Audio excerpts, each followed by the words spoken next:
Les caves profondes du massif central saharien nous racontent une histoire qui a commencé il y a plus de 6000 ans.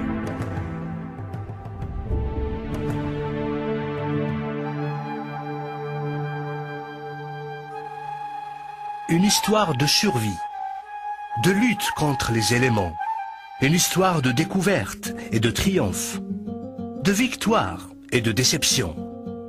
L'histoire d'un peuple qui a su capter l'essence de son identité, de la plier à volonté pour la protéger contre les menaces du temps.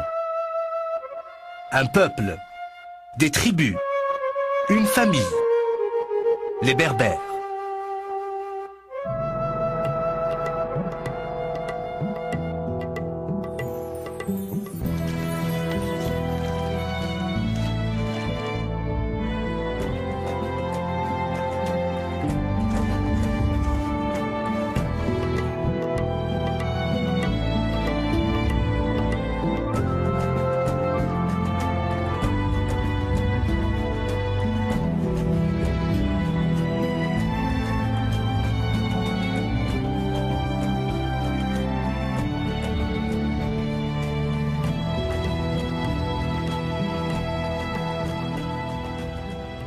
Nous ne savons toujours pas qui, dans l'histoire, a utilisé le terme berbère pour indiquer les populations indigènes d'Afrique du Nord.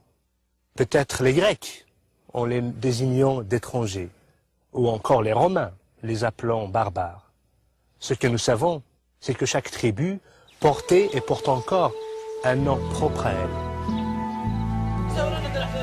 Alors que l'ensemble de ces tribus s'identifie au terme Imaziran, homme libre, un nom qui sauvegardera leur place dans l'histoire de l'humanité. Les historiens sont confus sur les origines de ce peuple, si fier et si tenace. Seraient-ils les autochtones de ce pays, comme semblent l'indiquer les stèles et les fresques murales, ou encore un mélange d'immigrants et d'autochtones? Les chercheurs, les anthropologues, les archéologues en général, qui ont fait des études approfondies sur l'Afrique du Nord, ont trouvé que de tout temps, en remontant à 5000, 8000, 10 000 ans, cette terre était toujours habitée. Et on ne voit pas de peuple ayant émigré d'ailleurs pour s'installer sur cette terre. Donc les Berbères ne viennent de nulle part. Ceci dit, ayant un rivage assez long de 3000 km avec la Méditerranée, donc tout le bassin méditerranéen a conflué vers l'Afrique du Nord, et on a vu aussi bien les Phéniciens comme premiers arrivants en Afrique du Nord, ensuite les Grecs, ensuite les Romains, même les barbares des Vikings étaient venus jusque-là, puisqu'il y a eu les Vandales à un moment donné qui étaient arrivés en Afrique du Nord. Donc l'Afrique du Nord a subi, ou plutôt bénéficié, des brassages humains de toute la Méditerranée. Qu'ils soient autochtones ou pas, une chose est cependant certaine, les Berbères ont occupé l'Afrique du Nord depuis plus de 6000 ans. Sur une terre qu'ils adorent, ils demeureront un peuple fier de sa culture et de son héritage. Un peuple qui, malgré les invasions, à travers les millénaires, a su garder et maintenir sa langue et son identité, l'identité berbère. Ce n'est ni la présence, ni encore l'absence de frontières qui aurait réussi à unifier ou à séparer le peuple berbère, puisque ce peuple, de toute son histoire, n'a jamais connu d'unité politique. Les diverses tribus ne s'alliaient que devant un ennemi commun. L'envahisseur, une fois le danger parti, chaque tribu reprenait sa vie, propre à elle. Que ce soit en Libye, en Tunisie, au Maroc ou en Algérie, Les Berbères qui s'étaient bien établis comme bergers et fermiers retournaient chez eux, dans leurs villages et forteresses qu'ils avaient érigés très loin dans les montagnes, vers les pics les plus inaccessibles. Certains ont trouvé refuge dans les îles Canaries et l'île de Djerba.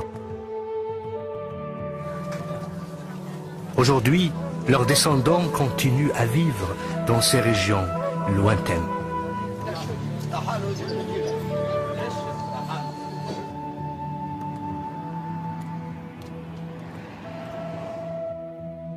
Dans les montagnes de l'Atlas et du Djurdjura, les Kabyles, les Mzab, les Chaouis.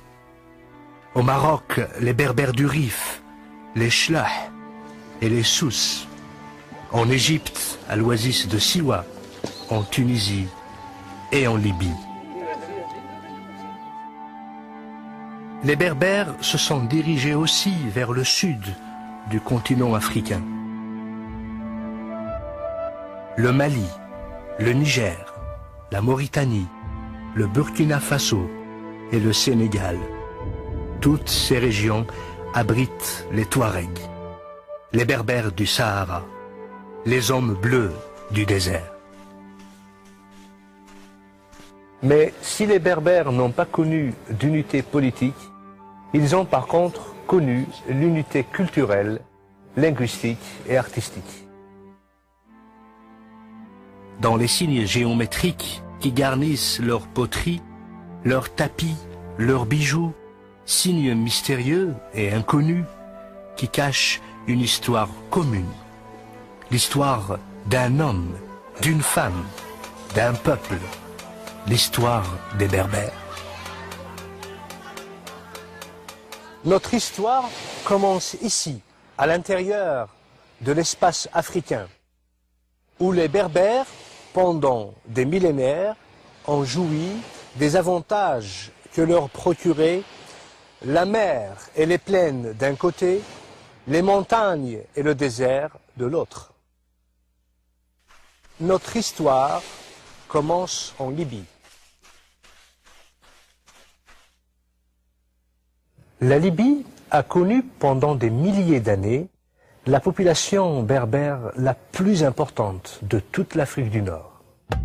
Nous identifions deux grandes familles de tribus libyennes, les Lébous, les Téméhous, mentionnées dans des inscriptions égyptiennes, datant de plus de 5000 ans.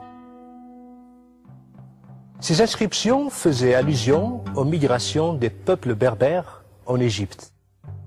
Les tribus des Lébous vont finir par s'installer en Égypte, à l'est du delta. Ils payeront leur tribut aux autorités égyptiennes, ils vont s'engager aussi dans l'armée. Des siècles plus tard, les Berbères vont finir par s'intégrer militairement, socialement, en Égypte. Ils vont prendre en autorité et en savoir-faire. Ils marqueront définitivement l'histoire de l'Égypte.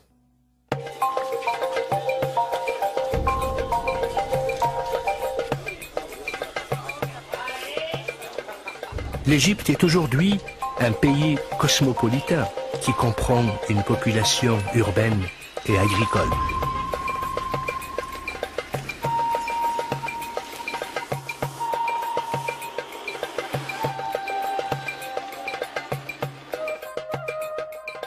Rien ne captive l'imagination comme les splendeurs de la civilisation égyptienne. Les pyramides de Giza, gardées par le grand sphinx. Les temples massifs de Luxor et de Karnak, garnis d'inscriptions diverses, détaillant avec précision les événements marquants de l'histoire de l'Égypte. L'Égypte des pharaons.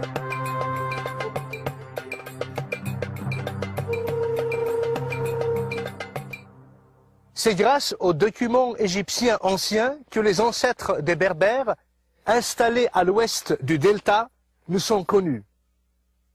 Il y a les Tehenou et les Temehou du 3e millénaire les Lebou et les Machewesh du 2e millénaire. Mais comment les Berbères ont-ils réussi à se constituer en véritable puissance, qui a même réussi au début du 1er millénaire à se rendre maître de l'Égypte?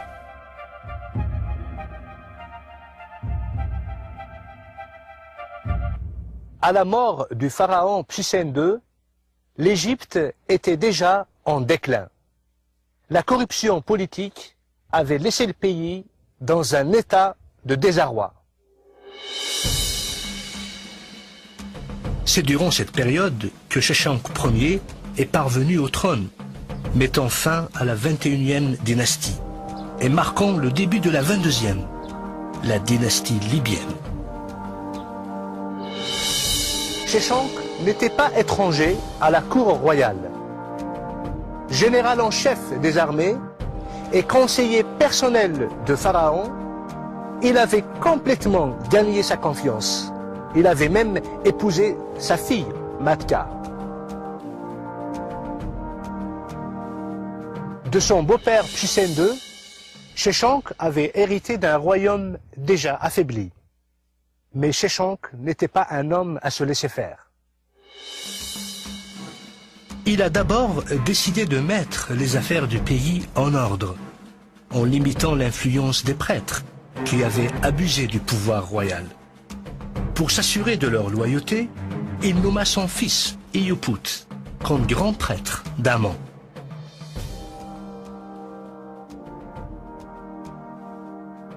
Sheshonq comprenait très bien que le pouvoir du pharaon dépendait du soutien de son peuple et de celui de la noblesse en particulier. C'est ainsi qu'il a permis aux seigneurs de la terre d'épouser les filles de la cour royale, pratique inhabituelle en Égypte. Ensuite, Sheshonq s'attaqua aux problèmes politiques. Il réussit ainsi à mettre fin aux divisions qui rongeaient l'Égypte durant la 21e dynastie. Il réunit une Égypte divisée entre Thèbes au sud et Tani au nord et établit ses fils dans des positions importantes, ce qui lui a permis d'exercer un pouvoir total dans les régions sensibles du pays. Sheshonq réalisait que la foi du peuple dans le royaume ne pouvait être solidifiée qu'en ravivant la puissance et la gloire que l'Égypte avait connues jadis. Il a repris alors une politique d'expansion et mena en Palestine une campagne victorieuse qu'il a commémorée et célébrée en entreprenant un programme de construction ambitieux dans le temple d'Amon-Ré à Karnak. C'est ainsi que Sheshonq a su consolider son autorité à la base, marquant un nouvel âge de prospérité dans un pays qui agonisait. Finalement, Sheshonq a noué des liens commerciaux étroits avec la cité. Finalement, Sheshonq a noué des liens commerciaux étroits avec la cité phénicienne de Byblos, des liens qui s'avéreront être profitables aux deux royaumes. Sheshonq est mort en 924 avant Jésus-Christ, après un règne de 21 ans, laissant derrière lui un pays prospère. À ses funérailles, l'Égypte pleura la perte d'un de ses plus grands pharaons. Son fils, Osorkon, lui a succédé. Plusieurs autres rois ont honoré sa mémoire en adoptant son nom. On se souviendra toujours de Sheshonq comme étant le roi qui a aidé l'Égypte à retrouver sa gloire et sa stabilité.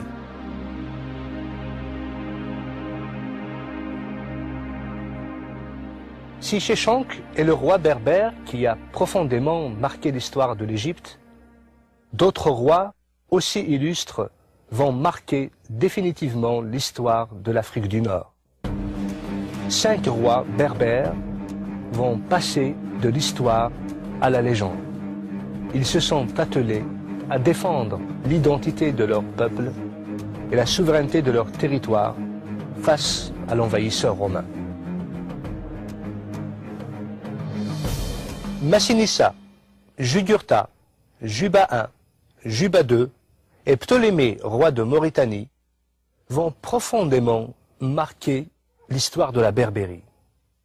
2 parmi eux se distingueront d'une manière particulière par leurs qualités exceptionnelles, par leur courage et leur probité. L'un d'eux s'est surpassé dans le combat et les conquêtes militaires. L'autre va se distinguer en promouvant la renaissance des arts et des lettres. Le premier est un homme de guerre, le second un homme de paix. Pourtant, ça sera l'œuvre du premier qui aura permis au second de propulser le royaume de Numidie vers l'apogée de sa gloire.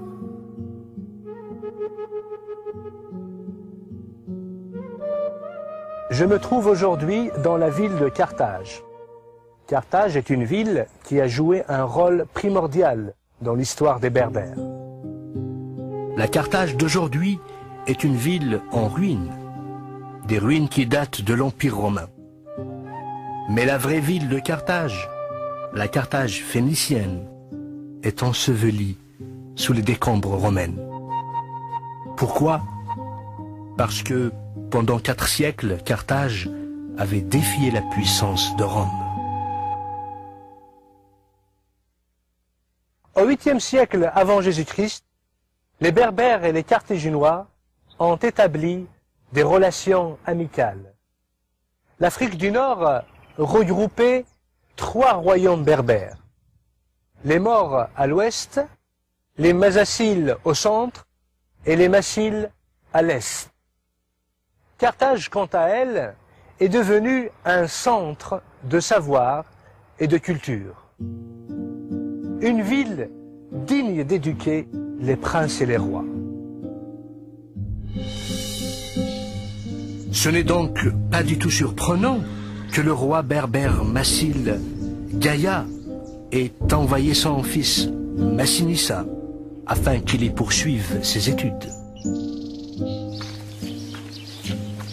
Là-bas, Massinissa recherche une éducation d'aristocrate et par la même occasion tombe amoureux de Sophonisbe, la fille du général Asdrubal, nièce du général carthaginois Hannibal. Ces 2 jeunes gens décident de se marier, union qui ne manquera pas de solidifier les relations entre le royaume massile et Carthage. Malheureusement, un nouveau conflit éclate entre les Romains et les Carthaginois avant que le prince berbère et la princesse carthaginoise puissent célébrer leurs noces. À la demande du grand Hannibal, le roi berbère Gaïa envoie son fils Massinissa à la tête de l'armée massile prêter main forte aux Carthaginois en Espagne.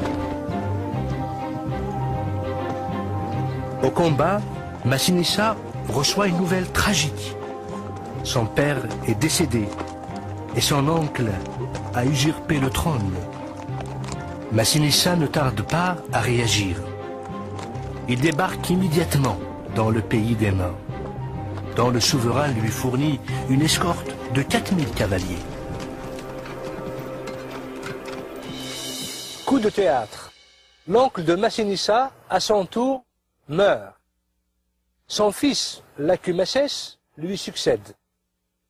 Trop jeune pour le trône, son tuteur Mazétul va prendre à charge les affaires de l'État.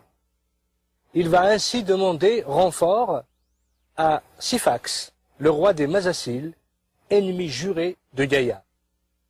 À la première bataille contre l'armée de Lacumaces, Massinissa est vainqueur. Il va accorder la grâce à Lacumaces.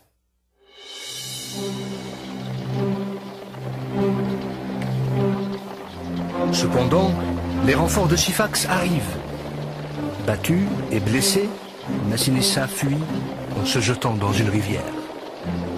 Le croyant mort, Syphax arrête la poursuite. À peine rétabli, Massinissa repart à la conquête de son royaume. En apprenant que le roi est toujours vivant, les Berbères s'unissent à lui. Déçu par l'indifférence des Carthaginois à la mort de son père et craignant pour le sort de son peuple, Massinissa décide de tourner le dos à des siècles de conflits avec Rome et il lui tend la main. Dans un acte de vengeance, Syphax rentre alors à Carthage et obtient la main de la princesse Sophonobie. Finalement, en 203 avant Jésus-Christ, Massinissa finit par vaincre et capturer Syphax. Il s'empresse aussitôt de se rendre à Cirta, où il retrouve sa bien-aimée. Il lui promet de la sauvegarder du sort réservé aux prisonniers des Romains. Pour ce faire, il décide de l'épouser. Cependant, le général romain Scipion ne fléchit pas. La reine Massaécie doit être remise aux Romains. Fidèle à sa promesse, Massinissa lui ramène alors un breuvage empoisonné qu'elle n'hésite pas à boire.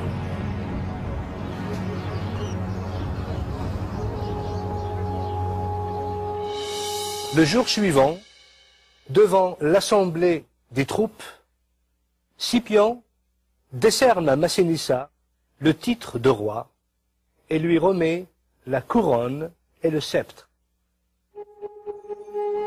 Durant les 53 années de son règne, Massinissa va s'occuper à organiser et à enrichir son royaume. À Cirta, la nouvelle capitale du royaume, il va installer une cour royale digne des monarchies hellénistiques. Cirta va devenir un centre prospère du royaume massile. Cependant, Massinissa ne va pas négliger le reste du pays. Il va développer l'agriculture. Avec sa stratégie et son savoir-faire, l'Afrique du Nord va devenir le grenier à blé de Rome. Il bâtira ensuite une puissante flotte marchande et militaire. La flotte marchande garantira une économie stable au pays. Celle militaire garantira la sécurité des frontières. L'œuvre de Massinissa est considérée grandiose. À sa mort, son royaume s'étend de l'Algérie jusqu'en Libye. En guise de reconnaissance, le peuple élèvera en sa mémoire un temple à Douga.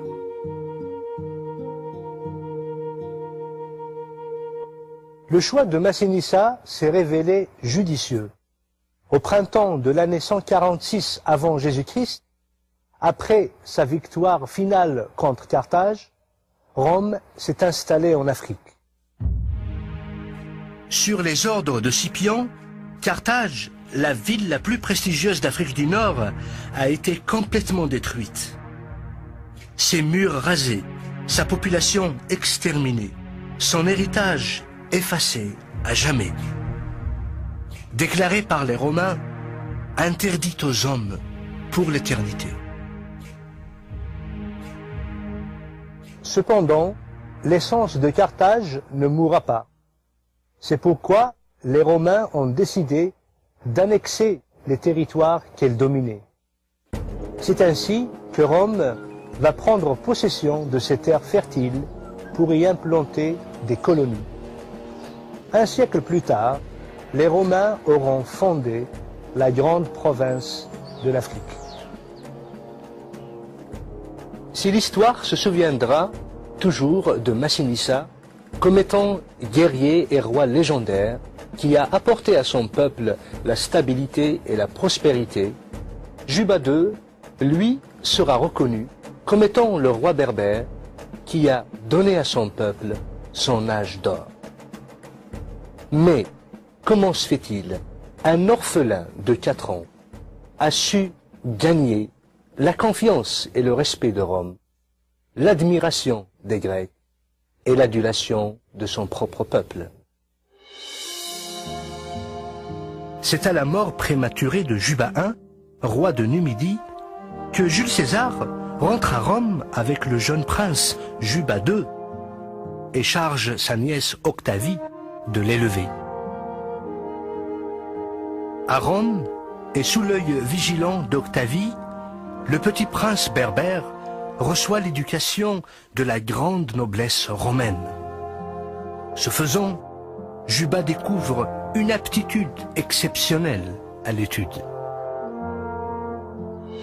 Après l'assassinat de Jules César, le frère d'Octavie devient le protecteur du jeune prince. Juba II, à l'âge de 15 ans, revêt la toge du citoyen romain. Juba ne tardera pas à combattre aux côtés d'Octave. Il participera d'ailleurs à la fameuse bataille d'Actium, où la reine d'Égypte Cléopâtre et le général romain Marc-Antoine seront vaincus, Marc-Antoine étant l'ancien époux d'Octavie. Le couple vaincu préférera le suicide à la honte d'être pris prisonnier. Désormais, seul maître de l'Empire et amplement conscient des difficultés que provoquerait pour Rome le maintien de l'Afrique du Nord sous son joug, mais aussi tellement confiant dans la loyauté et la fidélité de Juba II, Octave Auguste va concéder à Juba II le royaume de Mauritanie. Juba II, une fois installé sur le royaume de la Mauritanie et à la ville de Yol, la côte occidentale de l'Algérie actuelle, il rebaptisera cette ville du nom de Césarée, en hommage au nouveau César, Octave Auguste. Sous le règne de Juba, Césarée deviendra une superbe ville et une plaque tournante du commerce et de la culture méditerranéen. Juba II y bâtira aussi des jardins, des temples et des amphithéâtres.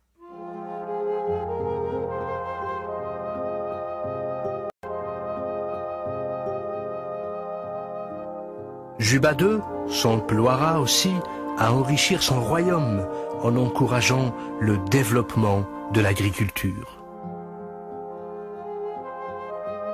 La Mauritanie ne tardera pas à devenir un véritable grenier à blé en fournissant les 2/3 des besoins en blé de Rome, ce qui lui apportera aussi de considérables revenus.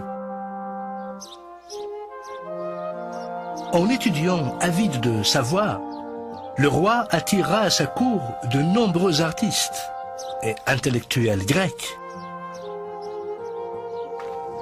tandis que les uns lui orneront le palais de superbes sculptures, les autres lui vendront des manuscrits rares collectés dans le monde entier. Juba II a écrit beaucoup d'ouvrages consacrés à l'histoire, à l'archéologie, au théâtre et à la peinture. À l'instar des Grecs qui, en guise d'admiration, ont placé son buste à la bibliothèque d'Athènes, nous aussi, nous ne pouvons que rendre hommage à ce grand roi berbère pour sa curiosité intellectuelle.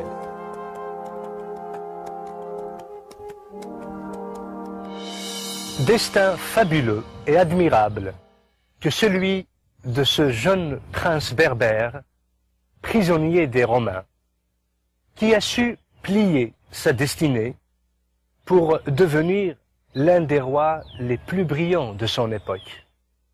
Juba II a su réunir et diffuser les composantes de la culture méditerranéenne. Il reste pour son peuple un sujet d'admiration et de respect. Juba II est l'exemple idéal de ce que la royauté a de mieux à offrir.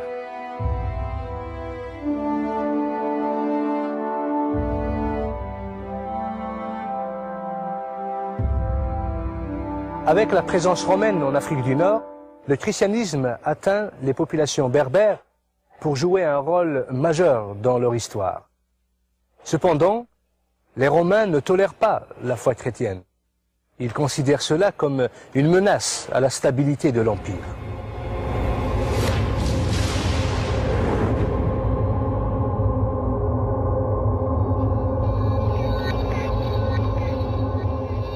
La croyance en la foi chrétienne coûtait cher aux Berbères.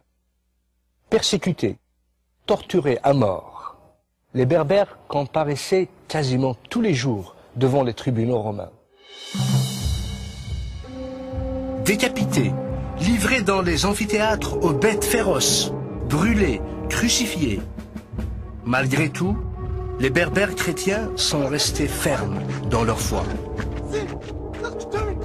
La souffrance et la torture ont ouvert grand les portes à un réveil accompagné d'une grande détermination à tenir ferme.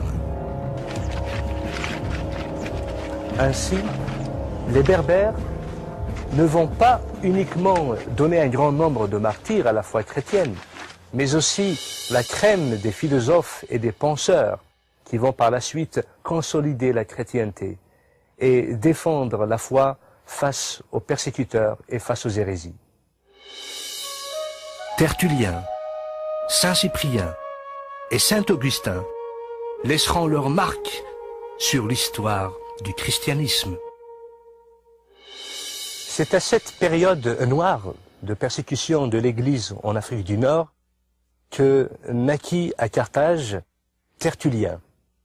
Tertullien, un des pères de l'Église d'Afrique du Nord, était doté d'une formation de jurisconsulte. Il s'intéressera aussi à d'autres disciplines, la poésie, la philosophie, l'histoire. Il va étudier les Grecs et les Latins. Il est d'une érudition remarquable. Il va par la suite défendre l'Église et la foi face aux persécuteurs et face aux hérésies. Tertullien est parmi les hommes prépondérants de l'Église en Afrique du Nord. Il est un témoin fidèle et courageux de la foi chrétienne. Il est l'avocat des martyrs par excellence. Le fait que les martyrs semblaient accepter sans discussion leur condamnation le révoltait. Il rompra avec cette soumission passive et contribuera ultimement à la défaite du paganisme. Tertullien se révoltera d'abord contre un paganisme d'État, intolérant, qui refusait le droit de citoyenneté aux chrétiens. Ensuite, contre une hiérarchie ecclésiastique qui faisait des concessions et se compromettait avec les puissances du siècle. Tertullien est considéré comme le fondateur de la théologie biblique. Il est parmi les pères de l'Église qui marqueront considérablement l'histoire de la chrétienté. Il est à la fois apologète, enseignant, moraliste et théologien. Tertullien est considéré aussi comme le champion de la défense de la chrétienté. À sa suite viendra Cyprien. Lui, il va s'atteler au sujet de l'unité de l'Église. Cyprien est issu d'une famille de la haute bourgeoisie carthaginoise. Enfant de païen, il défendait l'idolâtrie. Il jouissait aussi d'une fortune personnelle considérable. Après avoir complété son éducation, il devint un rhéteur et un maître éloquent, incontesté. Sa renommée grandit dans la cité carthaginoise. Il est aussi un avocat de métier. Cyprien de Carthage mena une vie de très haut niveau. Il aimait les luxes et les plaisirs de la vie. Il entretenait des relations d'amitié avec la plupart des notables de Carthage, avec lesquels il gardera fidélité pour longtemps. Ce rhéteur remarquable, très riche et mondain dans sa vie, ne finira pas d'étonner la haute société carthaginoise lorsqu'il se convertit au christianisme.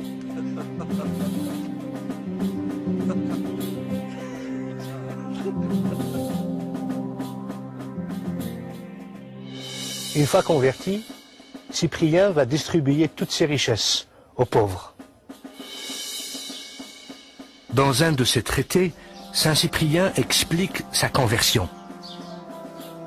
J'errais à l'aveugle dans les ténèbres de la nuit. Je flottais à la dérive, ignorant de ma vie, étranger à la vérité et à la lumière. Cyprien est élu évêque de l'église de Carthage. Il prendra ainsi la charge de l'église et occupera une place de prééminence dans l'ensemble de l'église d'Afrique. Cyprien va aussi publier son fameux traité sur l'unité de l'église, un de ses ouvrages qui exercera une profonde influence sur l'ensemble de l'église de l'Afrique. En 258, Cyprien, évêque de Carthage, sera arrêté et condamné à mort. Un nouveau nom s'ajoutera à la liste des martyrs de l'Église.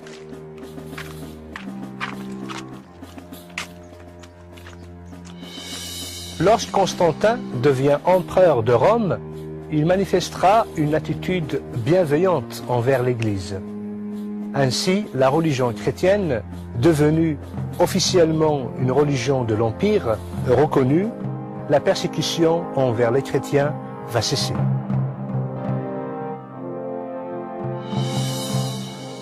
De toutes les figures éminentes de l'Église berbère, un homme se distinguera parmi tous les autres, Saint Augustin d'Hippone, le père de l'Église chrétienne par excellence. Né à Tagaste, en Algérie, au sud du port d'Hippone, il passe une enfance heureuse.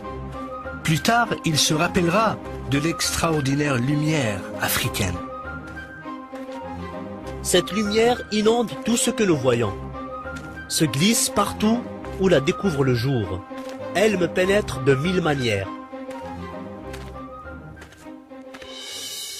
Élève studieux, Augustin poursuivra ses premières études à Tagaste, jusqu'à l'âge de 16 ans. Sa mère, qui est une fervente chrétienne, voudrait pour lui une formation chrétienne. Son père, qui est un propriétaire terrien et païen de tradition, rêvait pour son fils d'une formation de rhéteur ou d'avocat. À l'âge de 17 ans, Augustin se retrouve à Carthage pour une durée de près de 12 années, où d'abord il est étudiant, par la suite professeur. En 383, Saint Augustin s'établit à Rome. Par la suite, il obtient un poste de rhéteur à Milan. Ce n'est que là-bas, à la lecture d'une des épîtres de l'apôtre Paul du Nouveau Testament, que Augustin se sent un appelé à une autre vie, une autre destinée. Élaborant ses dialogues philosophiques, Saint Augustin poursuivra sa marche sur les sentiers de la vérité. Un an plus tard, il est baptisé à Milan. Cet heureux événement marquera pour lui l'engagement à la vie parfaite. C'est ainsi qu'il condamnera désormais sa vie antérieure. Quelque temps plus tard, Augustin va perdre d'abord sa mère, ensuite son fils, des coups durs et successifs qui le marqueront brutalement.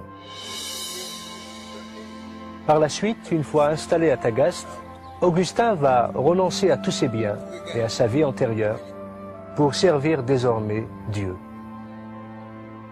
Appelé comme prêtre au service de l'Église, Saint Augustin finira par devenir l'évêque de l'Église d'Hippone. À sa mort, Saint Augustin laissera une œuvre littéraire monumentale d'environ 93 ouvrages, répertoriés dans un ensemble de 252 livres. La joie, c'est le fait que l'homme connaisse la vérité. Augustin a donné l'occasion à tous ceux d'Afrique du Nord de le réaliser. Il était en Algérie et ensuite il est allé à Carthage pour enseigner la rhétorique. Dans toutes les étapes de sa vie, il disait que la vérité est disponible pour tout le monde. Connaître le Seigneur, c'est cela la vérité que chacun doit rechercher. Ensuite, il dit quelque chose de très important, le fait que le bonheur est de vivre en harmonie avec ce qui relève de son être intérieur. Où se trouve la sagesse? La sagesse est à l'intérieur de soi. La sagesse se trouve dans l'être profond intérieur. L'homme doit rechercher la vérité à l'intérieur de lui-même et non pas à l'extérieur. Saint Augustin a sans doute été l'un des plus illustres représentants de la chrétienté dans l'Antiquité. C'est lui qui, de toutes les églises du monde antique, a haussé l'église d'Afrique au premier rang, malgré toutes ses misères. On ne connaît guère d'exemple d'un homme aussi prodigieux qui aurait possédé tant de qualités d'esprit et de cœur, une capacité de travail prodigieuse, une telle souveraineté dans le service, dans le ministère. Saint Augustin aura marqué de son empreinte l'histoire de l'Église. Son rôle était de combattre le doute chez les hommes. Il voulait leur dire que la vérité existe. Contrairement à ce que disaient les néoplatoniciens qui pensaient que ce ne servait à rien de connaître la vérité et que personne ne pourra la découvrir. Lui, il va donner l'opportunité et l'espoir que les hommes pourront trouver la vérité s'ils la cherchent avec persévérance.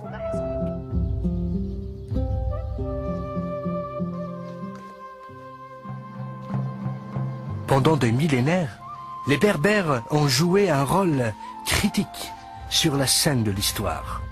Ils ont été capables de survivre et même prospérer, aussi bien sur leur propre terre que dans de lointains pays étrangers. Ils ont aussi offert au monde de grands philosophes, de grands penseurs, de grands rois. Cependant, la contribution des Berbères aux pages de l'histoire de l'humanité ne serait complète sans la mention d'une personnalité dont la renommée dépassera le nord du continent africain. De celle qui, jusqu'à nos jours, sera révérée en tant que reine des Berbères. Une femme qui symbolise peut-être au plus fort ce qu'est l'esprit berbère. Aux yeux de son peuple, elle est Dihya. Pour ses ennemis, elle est la Kahina, ou la prêtresse, à craindre et à respecter. Preuve en est. Les envahisseurs arabes qui commençaient à se rapprocher venant de l'Est ont compris que l'Afrique du Nord ne tomberait pas entre leurs mains qu'à la défaite d'un ennemi aussi redoutable.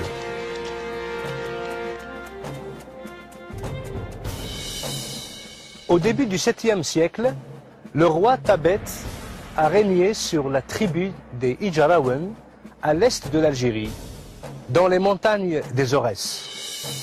Sous son règne, le royaume a connu la paix et la prospérité.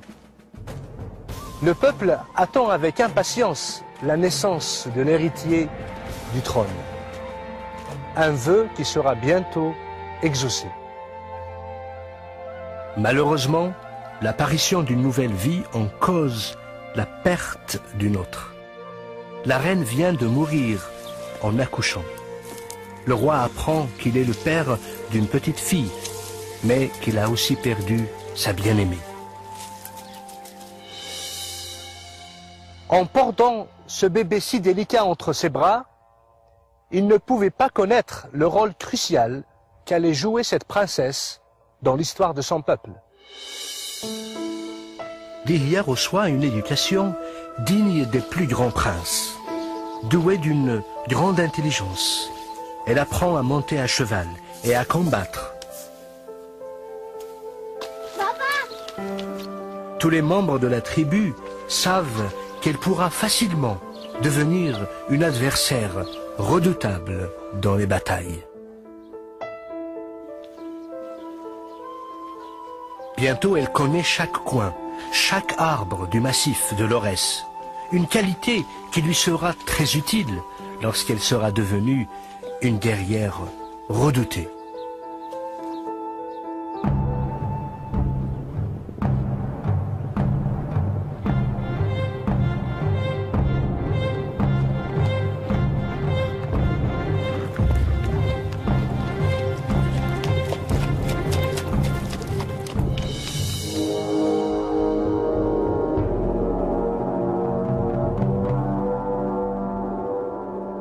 Très loin, à des milliers de kilomètres du pays berbère, en Arabie, des événements dramatiques allaient influencer le cours de l'histoire. Ils influenceront bien sûr le destin de la princesse Dihya.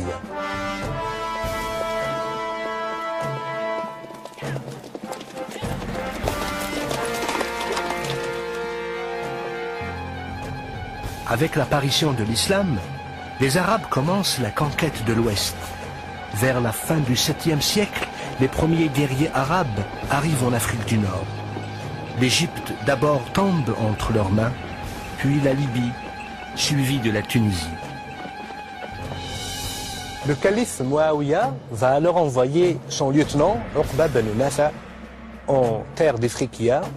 C'est Uqba ibn Nafa qui va fonder Qayrawan, la première ville musulmane en Afrique du Nord.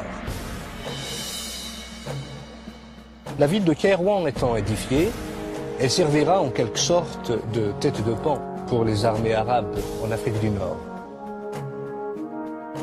Les armées byzantines étant disséminées le long de la côte de la Méditerranée, Uqba ibn Nafa préféra pour atteindre le pays traverser les hauts plateaux.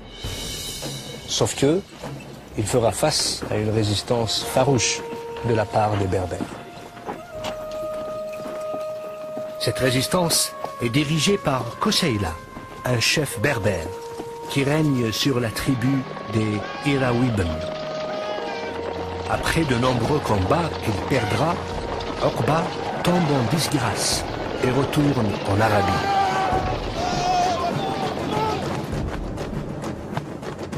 Lorsqu'un nouveau calife s'empare du pouvoir, il envoie Uqba de nouveau à la tête d'une puissante armée pour conquérir le continent africain. Cette fois-ci, Uqba est mu par un désir de vengeance personnelle. Il est un homme à ne pas se laisser battre. Sentant la menace s'approcher, Koseila va demander de l'aide aux tribus des Ijarawan. Tabet arrive à la tête de l'armée, accompagné de la princesse Dihya. Le choc a eu lieu à Tehouda et la chute de Kairouan prouvera une victoire glorieuse pour les Berbères.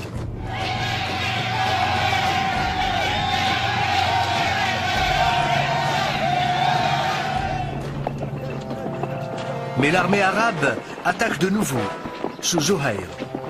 Koseila et Dihya se battent farouchement à la tête de leur armée.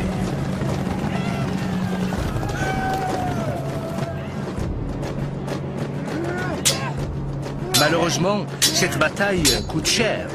Elle y réclamera la vie de Koseila.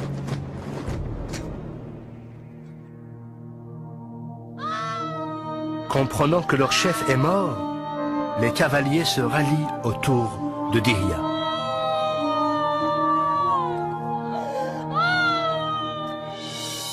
Quelques années plus tard, de nouveaux guerriers arabes vont pénétrer l'Afrique du Nord. Cette nouvelle armée sera conduite par le guerrier Hassan ibn Norman.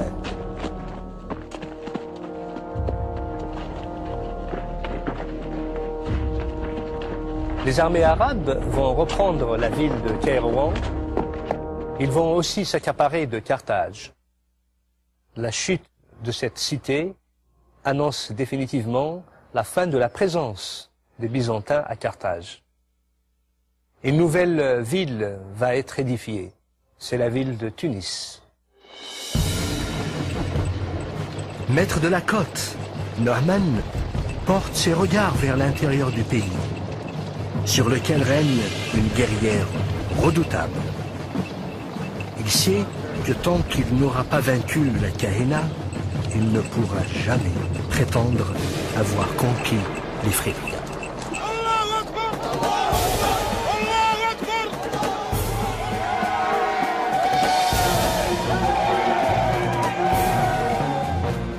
Il se dirige donc avec son armée vers l'Aurès. Mais en chemin, la Kahina le rejoint à la tête d'une grande armée, dans laquelle se distinguent des femmes guerrières, des Amazones berbères. Les deux armées se rencontrent. Les Arabes avaient sous-estimé la force et l'ordre de l'armée de la Kahina. Après une bataille vicieuse, les guerriers arabes sont obligés de se replier. L'armée de la Kahina les poursuit. Dihya s'installe alors dans un amphithéâtre qu'elle transforme en forteresse.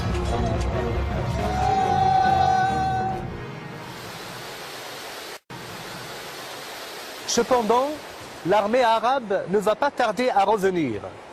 Alors Kahina décide de mettre le pays à sac en poursuivant ce que l'on appelle une politique de terre brûlée, espérant ainsi que les Arabes la laisseraient tranquille. Ce que Kahina ne réalisait pas, c'est que l'ennemi n'avait pas uniquement pour objectif la conquête territoriale. Fatigué et mécontent, le peuple conteste ce qu'elle a fait. C'est alors que Hassan décide d'attaquer.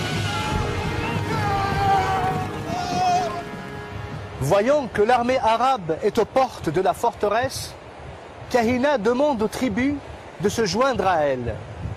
Mais elle ne jouit plus autant du soutien de ses alliés. Et bon nombre de tribus refusent de s'unir à elle. La reine résiste pendant 2 semaines aux troupes qui attaquent la forteresse. Mais elle réalise qu'elle ne pourra pas tenir plus longtemps. Elle prend alors une décision. Elle ne veut plus que ses fidèles compagnons perdent leur vie pour une cause perdue. Voyant qu'ils sont à bout, elle leur demande de baisser les armes. Les guerriers berbères ne veulent pas se rendre et refusent que leur reine se sacrifie pour eux.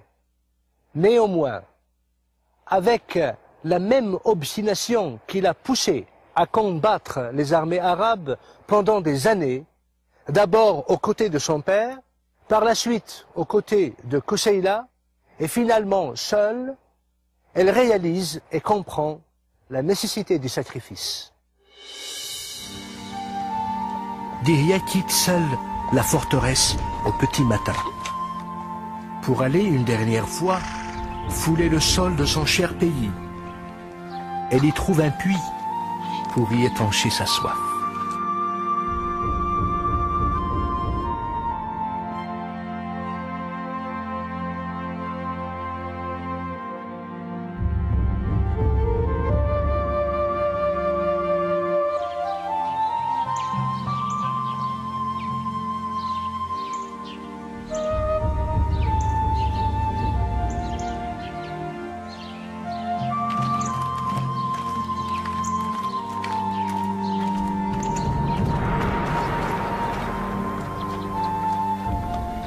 C'est là-bas que Hassan la retrouve. La Kahina, reine des Berbères, qu'il avait combattue plus farouchement que n'importe lequel de ses adversaires.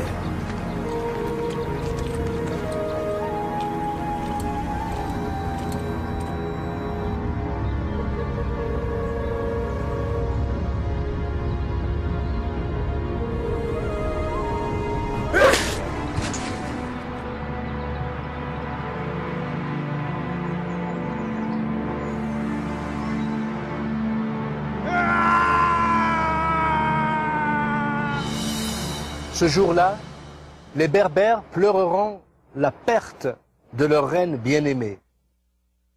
Ils avaient compris qu'avec la mort de Dihya, ils avaient perdu une femme de grande valeur, un vaillant chef, une femme dont le courage n'a d'égal que son cœur. La reine qui aura passé sa vie à lutter pour la liberté de son peuple, qui aura veillé des nuits entières à évaluer la menace qui venait de l'Est, pouvait maintenant se reposer en paix dans le sein de cette terre qu'elle avait tellement chérie, de ce pays qu'elle avait préféré à sa propre vie.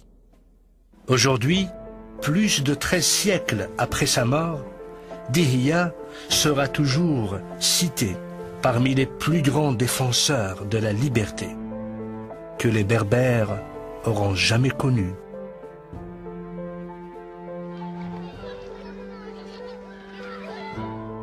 Malgré la victoire finale des Arabes, l'héritage de Dihya demeure vivant jusqu'à nos jours. Héritage qui s'exprime par la survie même du peuple berbère. Son désir persistant de maintenir son identité et sa culture. Sa langue, unique au monde. Ses symboles, ses dessins. Par tout ce qui fait de lui le peuple berbère. En émigrant dans un pays étranger, ils ont été facteurs de prospérité à la civilisation égyptienne. À travers la bravoure et les brillants stratagèmes de leur roi légendaire, ils ont survécu les terribles conséquences des guerres puniques, suivies de siècles de domination romaine. À la cause chrétienne, ils ont offert nombre de martyrs, sans pour autant abandonner leur foi.